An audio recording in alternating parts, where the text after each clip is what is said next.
For the 2014 World Cup, Nike created the most badass soccer boot they've ever made. It was called the Magista. And the reason it was so badass was that it combined so many different Nike innovations from the past 45 years. And that's a story that Nike wanted to tell. But when you're dealing with literally dozens of innovations and design influences spanning back 4 decades, how do you communicate all that to people and expect them to be able to wrap their head around?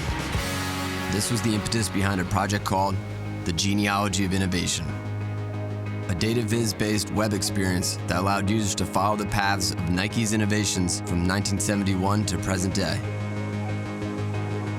It started with an exercise of mapping out how those innovations have evolved over those 4 decades, where they influenced each other, where they crossed over and combined to create a new shoe. The point was to create a 30,000-foot view of Nike's innovation history. We would then let people choose the path they wanted to follow to explore that history. For example, one might choose to explore starting through the lens of lightweight technologies or maybe cushioning technologies. The color-coded map allowed users to stay on one path all the way through, or veer off to another innovation path at an intersection.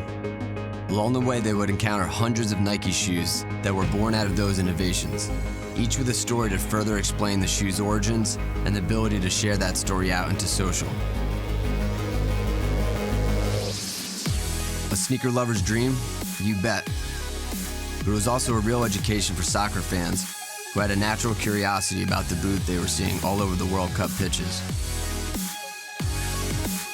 With the Genealogy of Innovation, we set out to tell a comprehensive story of Nike's innovation history, with all roads leading to the Magista in 2014, the boot of Mario Götze and the winning goal of the World Cup.